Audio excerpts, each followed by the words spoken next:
नमामि शमीशाननिर्वाणरूपम् विभुं व्यापकं ब्रह्मवेदस्वरूपम्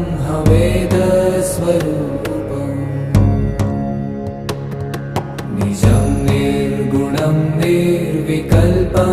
निरीहम्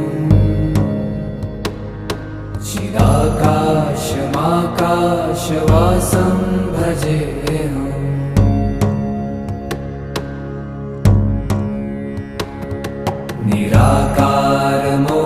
निराकारमोङ्कारमूलं तुरीयम्